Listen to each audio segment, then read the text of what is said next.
आखिर हमारी बच्चियां शादी के बाद खुदकुशी करने पर मजबूर क्यों हो रही है? कौन है इसका जिम्मेदार? किसके ऊपर है इसकी जिम्मेदारी? खुदा की कसम खाकर मैं कर रहा हूं, जब इमाम साहब मस्जिद के मिंबर से जुमे के दिन ऐलान करते हैं कि एक साहब की बच्ची की शादी है, वो आए हुए हैं, मस्जिद के दरवाजे पर खड़े हैं, जिससे जो हो सके मदद कीजिएगा। ऐलान सुनने के बाद ऐसा लगता है कि जमीन फट जाए। आखिर लड़की के बाप को मस्जिद के दरवाजे पर खड़े होकर भीख मांगने पर किसने मजबूर किया? बहुत अच्छा, बहुत अच्छा। जवाब दो मेरे सवाल का, जवाब दो। कौन है इसका जिम्मेदार? किसके ऊपर है इसकी जिम्मेदारी? बात आ गई तो सुन लो। शहर का नाम नहीं बताऊंगा। हजरत एक जगह मैं गया जलसे में, बस से उतरा, रिक्शे पर बैठा। रिक्शे वाले की उम्र 60 प्लस होगी। जब चढ़ा पे रिक्शा चढ़ा, मैं उतर गया। कहा बैठिए मौलवी साहब, बैठिए, ये मेरा पेशा है।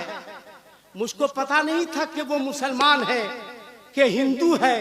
मैं इतना जानता था कि मेरे रसूल ने नफरत की तालीम नहीं दी है, पूरी दुनिया को मोहब्बत का पैगाम दिया। मैं उतर गया, बैठा। मैंने पूछा आपका नाम क्या है? वो मुसलमान था। सुनो गौर से। मैंने कहा इस उम्र में आप रिक्शा चला रहे हैं? कहा मौलाना साहब 4 बच्चियां हैं मेरी। और रोने लगा, आंख से आंसू गिरने लगे। मैंने रिक्शा रुकवाया, नाश्ता कराया, चाय पिलाई। मैंने कहा मामला क्या, रो क्यों रहे हैं? कहा मत सुनिए, आपकी आंखें बहने लगेगी। मैंने कहा सुनाओ, मैं एक जिम्मेदार आदमी हूं, सुना कर गैरत है तो। उसने कहा मेरी 4 बच्चियां थी, दिन भर मेहनत मजदूरी, घर के जाता घर, बच्चियां खाना पकाती, मैं खाता। माँ साहब बिस्तर पे जाता, थकावट के बावजूद मुझको नींद नहीं आती। मैं सोता नहीं कि 4 बच्चियों के हाथ पीले कैसे होंगे, मेरी बच्चियां सुहागन कैसे बनेगी, दुल्हन कैसे बनेगी, कब अपनी बच्ची को दुल्हन बनाकर रुखसत करूंगा। कहा एक रात की बात है, जब मैं वापस आया, मोहल्ले के कुछ लोग आए। कहा कि मुरादाबाद तरफ से एक लड़का आया है जो बगैर किसी लेन देन के शादी को तैयार है, आप अपनी एक बच्ची का निकाह कर दीजिए।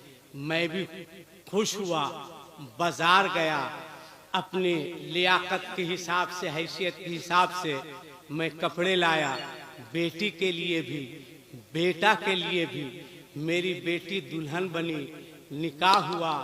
मेरी बच्ची जब जाने लगी थी तो मेरी बच्ची ने रोते हुए कहा था कि वालिद साहब, आपकी गुर्बत ने मुझे दूर जाने पर मजबूर किया है। हे अब्बा जान, आपके पास भी दौलत होती तो आप अपने कलेजे के टुकड़े को दूर नहीं करते। उसने सुनाया मुआ साहब, मैं स्टेशन छोड़ा, जब गाड़ी खुली है, पटरी नहीं हिल रही थी, एक बाप का कलेजा हिल रहा था। बेटी रोती जा रही थी, मेरे आंख में भी आंसू थे। मैंने कहा अल्लाह ताला तेरी हिफाजत करे। कहा लगभग 1 से 1.5 महीने गुजरे होंगे मुआसा। सुनो संजीदा होकर के। कहा 1 से 1.5 महीने गुजरे होंगे मुआ साहब। एक रात मैं देर से आया, लगभग 11 साढ़े 11 बजे रात में मैंने दरवाजे पर दस्तक दी। दरवाजा खुला तो क्या देखता हूँ, एक बच्ची मेरे पांव पे आकर गिर जाती है। कहती है अब्बा जान, मुझे दुनिया में रहने का का कोई हक नहीं है। ए अब्बा जान, ये कुल्हाड़ी लो, मेरे जिस्म के टुकड़े टुकड़े कर दो। अब्बा जान, अपने हाथों से दफना दो। जिस तरह मुस्तफा की आमद से पहले लोग बच्चियों को जिंदा दरगोर करते थे, अब्बा जान जमीन खोदो, मुझको दफन कर दो। ए अब्बा जान, मेरे हाथ में कुल्हाड़ी है बजा, मेरे जिस्म के टुकड़े टुकड़े कर दो। मैं कांप गया, हिल गया। मैंने कहा, ए बेटी, तेरे बूढ़े बाप के बाजू में ताकत है। मैंने एक बेटी को सुहागन बनाया है, तू भी सुहागन बनेगी, तू भी दुल्हन बनेगी, तेरे ख्वाब भी पूरे होंगे। मैं झुका, झुकने के बाद जब अपनी बच्ची को उठाया है, अब बच्ची के चेहरे पर नजर पड़ी है, मेरा वजूद थरथराने लगा, पूरा जिस्म कांपने लगा। मैं क्या देखता हूँ, जिस बच्ची को मैंने दुल्हन बनाकर रुखसत किया था, आज वही बच्ची मेरे सामने खड़ी है, रो रही है, मुझे काट दो। मैंने कहा कि बेटी बात क्या है? बेटी ने रोते हुए कहा था, बात कुछ नहीं है, अब्बा जान ये कुल्हाड़ी लो, मेरे टुकड़े टुकड़े कर दो, मैं तुझ पर बोझ नहीं बनना चाहती। मौला साहब, मैंने अपनी बेटी से पूछा था बात क्या है, तब मेरी बेटी ने कहा था, अब्बा जान आपके साथ धोखा हुआ है, मेरे साथ धोखा हुआ है। मुझसे शादी करने वाला कलमा पढ़ने वाला नहीं था, दूसरे मजहब का था। मुझसे ब्याह करने वाला दूसरे धर्म का था, नमाज पढ़ने वाला नहीं था, घंटी बजाने वाला था। यहाँ से जाने के बाद उसने मुझको कहा कि तुम्हें जाकर के पूजा करना होगा, घंटी बजानी होगी। मैंने कहा, मैं मर तो सकती हूँ, अल्लाह के अलावा किसी के आगे सर नहीं झुका सकती हूँ। ए अब्बा जान, मौका मिला है, किसी तरह भाग कर आई हूँ। बोल मुसलमान, बोल, कौन जवाब देगा? बोल, किसके पास इसका जवाब है? मेरी गरीब बच्चियों के साथ क्या क्या जुल्म नहीं होते हैं? कौन है इसका जिम्मेदार? बोल, बोल। बहुत नारा लगा लिए, गौस का दामन, ख्वाजा का दामन, आला हज़रत का दामन। बोल, जवाब दे, जवाब देना होगा।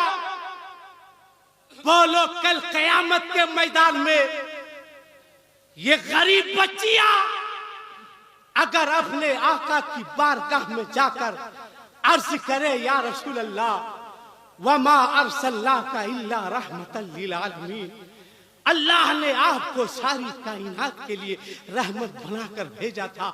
मेरे मुस्तफा, हम गरीब बच्चियों का कसूर क्या था? मेरे हाथ पीले ना हो सके। हम गरीब बच्चियों का कसूर क्या था कि हम सुहागन ना बन सके?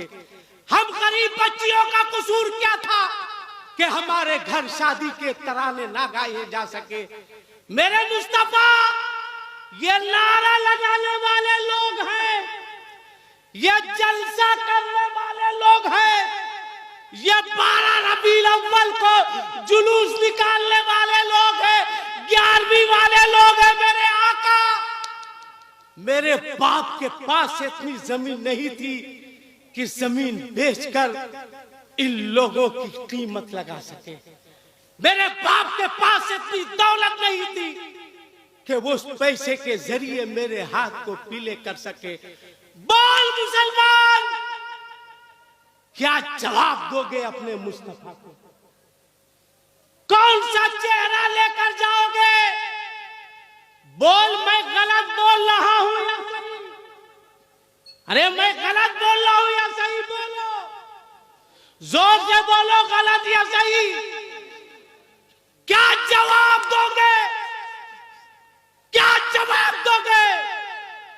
अगर मैं सही बोल रहा हूं तो उलमा की मौजूदगी में मैं इजाजत देता हूं, ऐ लोगों तुम मांगो, मांगो, मैं इजाजत देता हूं, मांगो, जितने चाहो उतना मांगो, मगर आज के बाद अगर मांगना होगा तो लड़की के बाप से नहीं मांगना, मस्जिद में जाकर सजदों के जरिए अपने परवर देगा।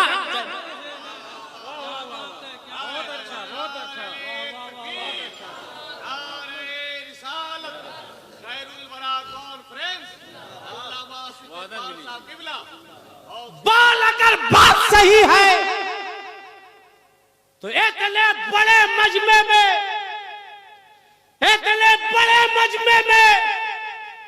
है कोई बेटे का बाप जिसके पास बेटा हो वो कहे आसिफ इकबाल खैरुल वरा कॉन्फ्रेंस में पीरे तरीकत और उलमाए कराम, मुफ्तियाने कराम, हुफ्फाज़े कराम की मौजूदगी में मैं वादा करता हूं कि मेरे बेटे की शादी होगी तो हम लड़की के बाप से कोई जहेज का मुतालबा नहीं करेंगे। देखिए, एक खड़ा हुआ, खड़ा हो जाओ, दो हुआ, खड़ा हो जाओ, तीन हुआ, और कोई है खड़ा रहिए, माशाअल्लाह, चार हो गए, और कोई है, और किसी के पास बेटा नहीं है या सब भिखमंगा बैठे हो? सोमन, खड़ा रहिए, और कोई है? देख, सोचो मत, अब बोलो तो मैं कसम खा के कह दूं कि अगर गरीब बच्चियों से तुम शादी करोगे तो जितना तुमने नहीं सोचा है उससे ज्यादा मेरा रब तुम्हें अता फरमाएगा। ये खड़े हो गए, एक बाप, दो बाप, तीन बाप, चार बाप, पांच बाप, खड़े रहो। ये तो बेटे का बाप है कोई नौजवान जो कुंवारा हो और कहे आसिफ इकबाल हमें लड़के के बाप की दौलत पर भरोसा नहीं है, हमें मुस्तफा की रहमत पर भरोसा है। कोई नौजवान, एक दो, अरे वाह, अब तो आपको नारा लगाना चाहिए।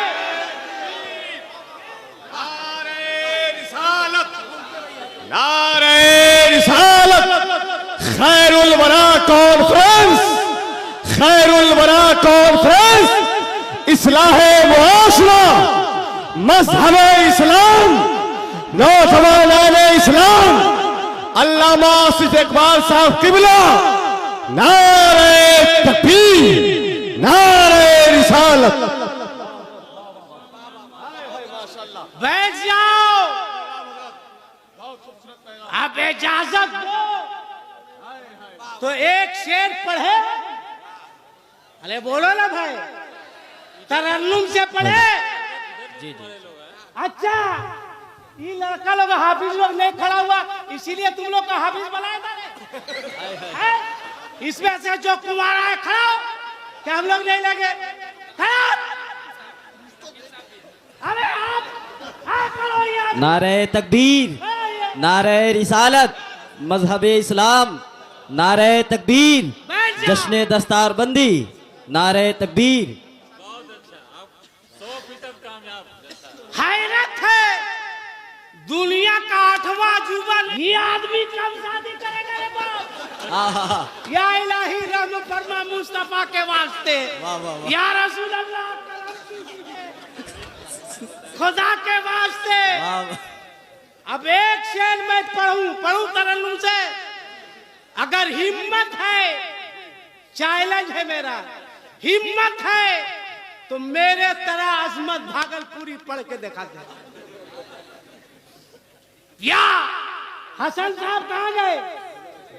चले गए, मेरे वक्त में चल ही जाते हैं। या जया मजहरी साहब पढ़ के दिखा दे, चैलेंज है। अदवा भी करते हैं ये लोग, मेरे तरह तरन्नुम में नहीं पढ़े।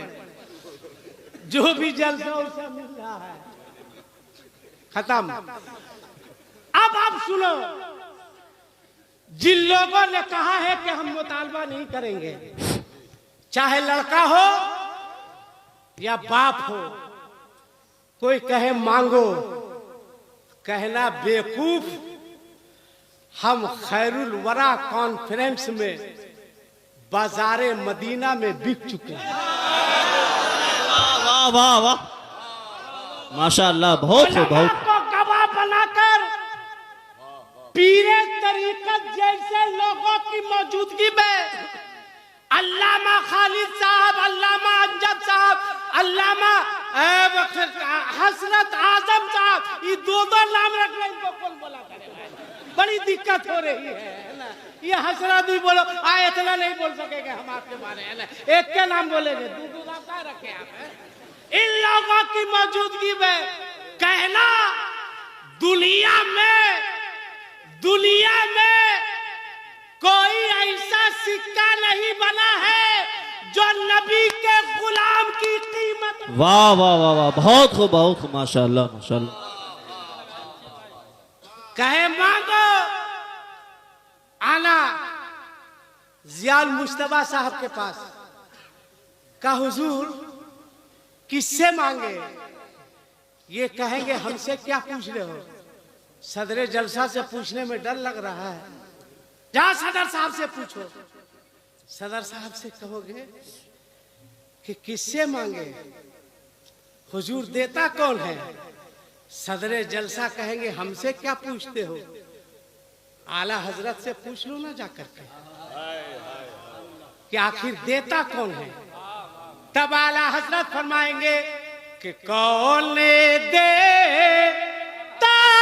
है, देने को मुंह चाहिए। सुभान अल्लाह सुभान अल्लाह। किसी की कोई औकात नहीं, कोई औकात नहीं। एक और शादी हजरत सुन लीजिए, एक निकाह में पढ़ाने गया था।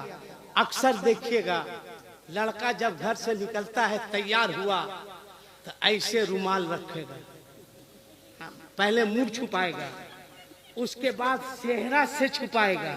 कहा है हटाओ ना, कहेगा नहीं नहीं हम बेहया हैं, हम 2 लाख रुपया लिए हैं, मेरा बाप हमसे बड़ा बेहया है। का चेहरा दिखाओ ना, का नहीं दिखाएंगे, लड़के के बाप से जमीन बेचवा है, नहीं दिखाएंगे। निकाह के वक्त भी नहीं हटाता है। सुभान अल्लाह सुभान। अगर एक लड़का देखो, एक लड़का, गैरत किसको कहते हैं? मैं इमाम नहीं हूं, अगर मैं इमाम रहता तो 5 वक्त में एक वक्त कम से कम मुक्तदी लोगों से झगड़ा कन्फर्म रखा हुआ। ये लोग इमाम को इमाम कहाँ समझता, अपने बाप का गुलाम समझता है। हाँ भाई, अब माफ कीजिएगा, सब हाजी के बारे नहीं बोल रहे हैं। कुछ हाजी लोग हज करके ये समझते हैं कि हम पूरे मोहल्ला पर एहसान कर दिए, उसको हाजी नहीं कहिए तो बमक जाएगा। हाँ बमक जाएगा। एक हाजी हज करके आया, जहाँ क्या बोलता उधार खाता था, हज के बाद वहां गया, दुकानदार देखा कहा हाजी साहब आ रहे हैं, कहा लगता बाकी बकाया देंगे। गया, कहा कि लाओ मेरी डायरी लाओ जिसमें लिखते थे, डायरी लाया, कहा मेरा नाम निकालो, निकाला, देखा बोले इसमें हाजी छूट गया, बढ़ा लो गया, चल। ये हाल है रे भाई। हज करके आता है, इमाम के पीछे हाथ धो के नहीं, नहा धो के पड़ा रहता है। एक मर्तबा नहीं, सुनो, एक मर्तबा नहीं, 10 मर्तबा हज कर लो, मगर कोई हाजी किसी आलिम के बराबर नहीं। बेशक बेशक, हक है। बहुत काबिल आदमी स्टेज पर मौजूद है, अगर मैं गलत बोल रहा हूं तो यह मेरी इस्लाह फरमाए, नहीं हो सकता। तो आला हजरत क्या फरमाते हैं, आप पहले सुन लो हजरत। वो निकाह ऐसी ही लड़का मुंह पे रखा हुआ था, चेहरा तो हटा दिया। गौर से सुनिएगा, लड़कों ने कहा कि चेहरा हटाओ, रुमाल हटाओ, चेहरे से नहीं हटाया। मैंने कहा रहने दो, हो सकता है निकाह के वक्त जब कहेगा मैंने कबूल किया हटाएगा। मैंने कहा फला बिनते फला के हमरा बाईवाज दायन मुहरिए फला फला गवाहन की मौजूदगी में मैंने अपनी वकालत के जरिए आपके ज़ौजत में दी कि आपने कबूल किया। वो लड़का नहीं हटाया, बोला जी बिस्मिल्लाहिर्रहमानिर्रहीम, मैंने कबूल किया। मुझको हैरत हुई कि पहला लड़का मिल रहा है, 3 मर्तबा कह दिया मैंने कबूल किया, नहीं हटाया। अब लोगों ने कहा अब तो चेहरे से रुमाल हटा दो, सलाम करो। देखा उसके आंख से हजरत आंसू गिर रहे, अल्लाह अल्लाह। सारों कतार रो रहा है। दोस्तों ने कहा रो क्यों रहे हो, हटाओ चेहरे से रुमाल। बाप आया, कहा बेटा मैंने कोई कमी नहीं की है नाचने में, मैंने नचवाने में भी कोई कमी नहीं की है, पटाखा छोड़ने में भी मैंने कोई कमी नहीं की है। बेटा लड़की का बाप जितना पैसा दिया था बर्बाद करने में कहीं से कोई कसर बाकी नहीं रखे, तू रो क्यों रहा है, चेहरे से रुमाल हटा। नहीं हटाया। लड़की वाले परेशान। मैं गया, मैंने उस बच्चे को कलेजे से लगाया। मैंने कहा सब लोग शादी के बाद जब कहते हैं मैंने कबूल किया तो खड़े होकर सलाम करते हैं, मुस्कुराते हैं। तुम वाहिद लड़का है जो रो रहा है, क्या तकलीफ है बेटा, क्या कमी हुई बाबू, क्या परेशानी है, बोल। मैं एक जिम्मेदार आदमी हूँ। कहा हजरत मैं चेहरा दिखाने के लायक नहीं हूँ। सारों कतार रो रहा था।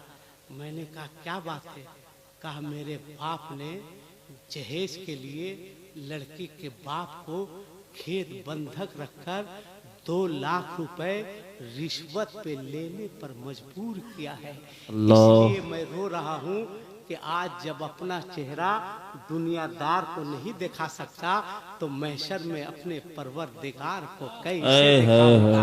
ऐसे भी गैरतमंद लड़के दुनिया में मौजूद है। अगर तुम्हारा बाप कहे, आप बोलो कि नहीं लड़की के बाप, क्या जरूरत है 200 लोगों को लेके जाने की, बंद कर दो। 200 लोगों को बारात लेकर नहीं जाएंगे, 5 से 10 लोग बारात में जाएंगे। 1000 लोगों को वलीमा में नहीं बुलाएंगे, 5 से 10 लोगों को वलीमा में बुलाएंगे। और इन तमाम चीजों का पैसा बचाकर अपने बच्चों के तालीम पर खर्च कर देंगे। अजीब माहौल। शहारुम होगा तो मदरसे के बच्चे जाएंगे, कुरान खानी पढ़ेंगे, खाना खाएंगे। 10वां होगा मदरसे के बच्चे जाएंगे, कुरान खानी पढ़ेंगे, खाना खाएंगे। 20वां होगा मदरसे के बच्चे जाएंगे, कुरान खानी पढ़ेंगे, खाना खाएंगे। 40वां होगा मदरसे के बच्चे जाएंगे, कुरान खानी पढ़ेंगे, खाना खाएंगे। तुम्हारे घर में मंगनी होगी, मदरसे के बच्चों को पूछा नहीं जाएगा। तुम्हारे घर में शादी होगी, मदरसे के बच्चों को दावत नहीं दी जाए। शर्म तुमको नहीं आती, तुमको एहसास नहीं होता। तुम तय करो मोहल्ले वालों कि हमारे घर में शादी होगी, मंगनी होगी, वलीमा होगा, लोग बाद में खाएंगे, मदरसे का बच्चा। वाह क्या बात, माशाअल्लाह, सुभान अल्लाह, इसकी दावत करेंगे। नारे तकबीर, नारे रिसालत, मसलके आला हजरत, खैरुल वरा कॉन्फ्रेंस, हजरत आसिफ इकबाल साहब किबला, नारे तकबीर। तो आला हजरत फरमाते हैं अरे भाई बहुत देर हो गया, इंशाअल्लाह जिंदगी ने फिर कभी वफा की है। बोलिए बोलिए। अच्छा एक शेर और पढ़ देते हैं, एक शेर है ना। ए लड़का मोबाइल रखो, 4 बजे शरीफ लड़का लोग मोबाइल नहीं चलाता है रे बेवकूफ। ये तुम्हारी उम्र है बात करने की, तू तो अभी अफ्रीका के लायक नहीं है, मोबाइल में बात कर रहा। रख मोबाइल। हाँ दोनों हाथ को उठा के बोलो या रसूल अल्लाह, या रसूल अल्लाह। माशाअल्लाह। आला हजरत फरमाते हैं कि कौन दे, मेरी आवाज ठीक लगी? नहीं भी लगे तो हौसला दो ताकि अजमत का हौसला पस्त हो जाए। बोलो बहुत अच्छी, बहुत अच्छी। अरे बोलो बोलो बोलो बहुत अच्छी। हाँ हाँ एकदम अजमत को आज भौंका देना। आला हजरत फरमाते हैं कि कौन दे देले को मुँह चाहिए। वाह वाह रे मेरे आला हजरत, ये नहीं कहा कि देने को हाथ चाहिए, दिया हाथ से जाता है, मगर कहा देने को मुंह चाहिए, मुंह से कह दिया अब्दुल कादिर को तो वो गौसे, सुभान अल्लाह सुभान। मोइनुद्दीन को कह दिया गरीब नवाज हो गए, तेग अली शाह को कह दिया सरकारे सुरकाही हो गए, अब्दुल अजीज को कह दिया तो हाफिजे मिल्लत, सुभान अल्लाह। हबीबुर रहमान को कह दिया मुफ्ती आजम मुजाहिदे मिल्लत हो गए, अहमद रजा को कह दिया आला हजरत हो गए, मुस्तफा रजा को कह दिया मुफ्ती आजम हो गए, अख्तर रजा को कह दिया ताजुल शरीयत। सुभान अल्लाह सुभान अल्लाह। वाह। वो आला हजरत फरमाते हैं कि कौन देता है देने को मुंह चाहिए कि देने वाला है सच्चा हमारा सुभान अल्लाह नबी। सुभान अल्लाह। वाह। किसी का हाथ नीचे नहीं